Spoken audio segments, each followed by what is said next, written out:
Hello and welcome along to the Property Academy podcast by Urbis Partners. I'm your host, Steve McKnight. And I'm Andrew Nicol. And today's show, we're talking about where can you buy a house for under 500k and what's the chance you can actually do it. Now, I recently wrote a little article for One Roof revealing those areas where you've got the best chance of buying a house for under 500k, and it ended up getting picked up by 7 Sharp, talking about it on the, I guess you could call it 7 o'clock news. So it's very obviously popular topic, so I wanted to cover that on the podcast as well. And I think the reason why that figure, 500k for a house, really sticks out to people is we often talk about how affordable properties are, right? And people often say, 3 to 4 times your income. And what's the average income in New Zealand? 125,000 according to House Infometrics. Yeah, and so that 500k is kind of 3 to 4 times that income, close to that 4 times. It's cheap. And if you're buying a 500k house, what sort of deposit are we talking? So ideally you want a 20% deposit if it's owner occupied. So that's $100,000. So again, that's a large number when you're starting out to save your deposit. But, a couple of Kiwi savers in there, saving for a few years, completely achievable. And sometimes first home buyers can borrow with 5% deposit or 10% deposit. Yes, the lending is a lot harder there, but $100,000 if you want a 20% deposit. And if you're an investor and you're buying an existing property, which I think for $500,000 you probably are, then you need a 30% deposit. So you need $150,000, and you could use equity and another asset for that. Okay, so let's look at where houses are selling for under $500,000. And I should mention, we are specifically talking about houses. So I've taken out apartments, I've taken out townhouses, I've taken out units. We're just talking about genuine houses. You've taken townhouses out? Yeah, well, is a townhouse a house? Townhouse. Yes, it's a townhouse, not a townhouse. And actually, you can't see it on the map. And obviously, if you're listening on the podcast, you won't be able to see it either. But Kawerau district, New Zealand's smallest district, over 90% of houses that sold over the last 12 months were for $500,000 or less. That's amazing. It's huge, shooting fish in a barrel. So we're talking about 78 houses out of a total of 86 houses sold. So it's not the largest number in the world. So before you go and you jump in your car and you book a road trip to go to Kawerau and start applying for jobs at the local paper mill, just be aware that it's a very small number of houses. But there are some parts of New Zealand, and Kawerau is in the North Island, where houses are actually relatively affordable.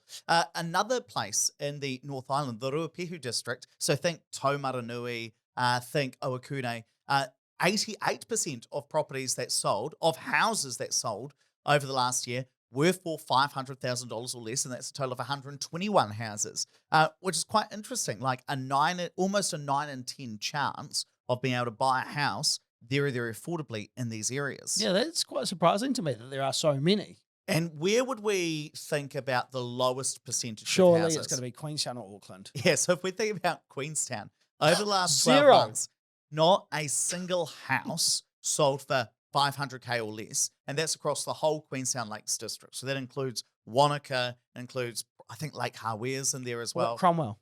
No, Cromwell Central Otago. Oh, yeah. 13.8% of houses that sold there over the last year, so 57 houses in total. So there are some parts of New Zealand that are quite affordable, and there are some parts that aren't.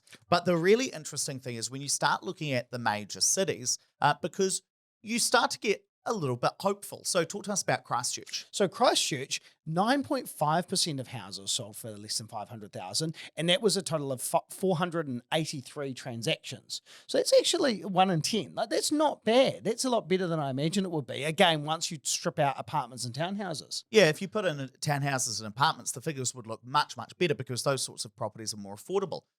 But that gave me a lot of hope because you think, okay, roughly 10% of properties in Christchurch are selling at 500k or less over the next year. Maybe 5,000 properties, or 5,000 houses might transact in the Garden City.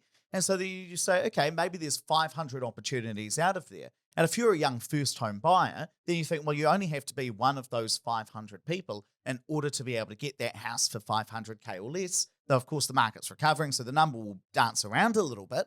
But still pretty hopeful. And Dunedin is really interesting. Tell us about the numbers in Dunedin. So a huge percentage, 27.1% of homes sold for less than 500,000. That's a total of almost 500 houses, 467 houses of the total transacted houses of 1,721. So huge percentage. Yeah, one of the questions that I got asked on 7 Sharp was, well, what about today? What's actually available to today rather than over the last 12 months? So I called up my good friends at One Roof, Owen Vaughan, the editor there, and I said, show me what properties are available for 500K or less, what houses are available for 500K or less on One Roof at the moment.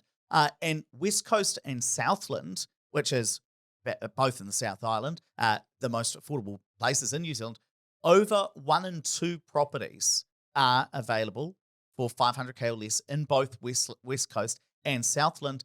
In a place like Christchurch, we said 10% before, it's close to 11% at the moment.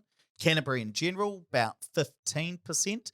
And this one really surprised me, actually. Hawke's Bay, where properties tend to be a bit more expensive, over 16% of houses currently available on One Roof are priced at 500K or less. Of course, Auckland is like 2%, Queenstown is 0%, and Tauranga is like just over 2%. So not everywhere is affordable, but there are still some affordable houses around New Zealand.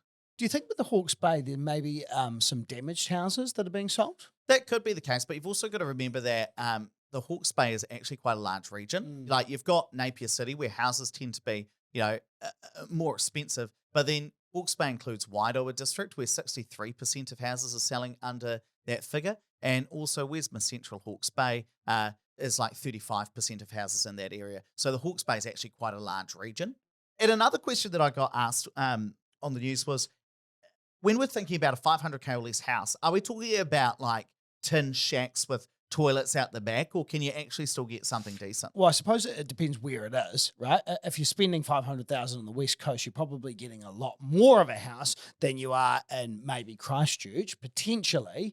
But I'd say there's still pretty good bones. Just last week, I got called up by someone who said, my dad is having to relocate to Christchurch. I want to buy something for him to live in. What would I buy as an okay investment for him when I offload in the future? I know it won't be the perfect investment, but just so that we can at least retain our capital. And so I jumped online with him at the time and flicked through and highlighted some things. I was actually surprised at the number of properties which were about 500,000. Well, even if we look on Trade Me and we look at houses that are 500K or less, and in this case, we're talking about the West Coast where properties are like very, very affordable. Like if we look That's great. That looks nice. So this one's being advertised for 485K, and we're looking at, like, just describe it for everybody So it listening. looks like it's a weatherboard type style house, wooden house. It's got quite a bit of land.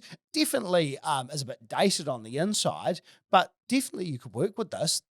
That'd be quite a nice stepping stone for someone. Yep. Now, of course, very few people live on the West Coast. We're talking about roughly 32,000 people. But if we start looking at, let's look at Dunedin, where about a quarter of properties are priced at 500K or less. There are currently 89 houses available for sale at that price point. Let's have a little look-see at this random one we've just pulled up, Andrew. Okay, so this is an adjoining house, kind of like some of the old state houses that you see, and you're buying one side of that, and it looks like it's a relatively modern house on the inside. You're just looking at the staging. You think the staging no, looks nice. They've painted it and they've tiled it recently. It doesn't have a huge outdoor area, but it's fine. Yeah, and I think, okay, inquiry is over $449,000. And look, what we're not saying is that houses in New Zealand are affordable. You've just got to find them, because if you live in Auckland, like less than 2% of houses are currently available at that price point. In fact, Andrew, let's take a look at what you get in Auckland. The answer is probably not a hell of a lot and probably quite far away. So there are 290 properties currently there. Let's take a look at the first one that comes up. What are we looking at? Actually, on the inside, it looks relatively modern. On the outside, it looked a bit more like a shed or a granny flat type of thing. I'm guessing that this has been placed on a property and then it's been subdivided off the back. But it actually looks pretty tidy on the inside. Where is it? It's in Weymouth, which is in Manukau, which is kind of, quite south in Auckland, so quite far away. But actually, I'm actually surprised that it's that's at 500K. It'd be interesting to keep track of it and see what it ends up selling for. I thought it'd be more of a tin shack, to be honest. What else are we still there, Auckland? So there's a lot of apartments and flats available. That people have listed as houses. Yes. So after looking at all of this, Andrew, what should first home buyers and investors just keep in mind? Well, I think if you're spending less than $500,000, this is probably going to be your first home, not your forever home. You want to use this as a bit of a stepping stone onto the property ladder, and there's nothing wrong with that. You want to get on the property ladder and then maybe add some value, sell that property, upgrade in a few years' time, and just move through the waves of being able to upgrade your home. Don't look at this as I have to have everything in my first home, and that's why houses are so unaffordable. And again, we're not saying that every property in New Zealand is affordable, because I don't think that's the case. But there are properties which are actually quite reasonably priced. Yeah, and even if you're living in Auckland, it might make you think maybe I should go and look at properties somewhere else in the country. Like I lived in Auckland, but bought my first property in Christchurch.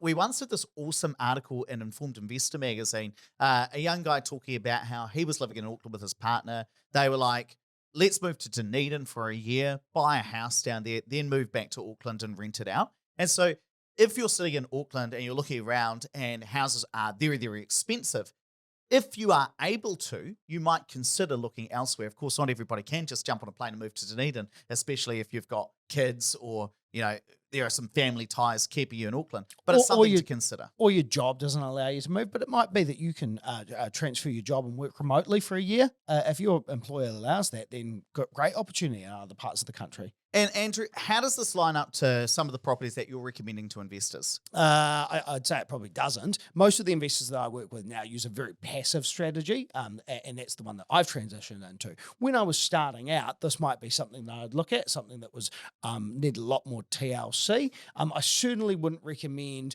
something in one of the smaller regions to an investor, because the numbers can be quite misleading by the time you factor in. And we've done podcasts on this before, so I won't go over it again. But you're replacing a roof in the West Coast costs the same as replacing a roof in Auckland, except it might absorb an entire year's worth of your rent to do that, whereas Auckland, it's not going to do that. So most of the investors that I work with look for a much more, I guess, an easier strategy nowadays. Yeah, and it's quite interesting because sometimes people come up to me on the street and say, Ed, do you remember when you recommended that I invest in the West Coast? And I think, I don't think I recommended that. We never. But what we often will do is we'll talk about, where are properties more affordable? And obviously the data says that is the West Coast. And so obviously we're not representing that, all of these properties, 500K or less, are good investments. Just want to be really clear about that. But this is, if you are looking for a very affordable property, those properties are available, and these are the regions you might find them in. Right, let's wrap it up there, but please don't forget to rate, review, and subscribe to the podcast. It really does help us get the message out to more people. And I've got a webinar I want you all to come to. It is on tomorrow night, the day after this podcast gets released. And it is about, can you buy 5 houses in 5 years? And I've got a brand new spreadsheet that I hired an Excel expert, someone who's top 20 in the world, to build me a spreadsheet that forecasts how many properties you can buy based on your income, your expenses, your mortgage, all of that good stuff. If you want to come along, opuspartners.co.nz/webinar, or there's just a link down in the description. So tap or swipe over the cover art, you'll find it in there.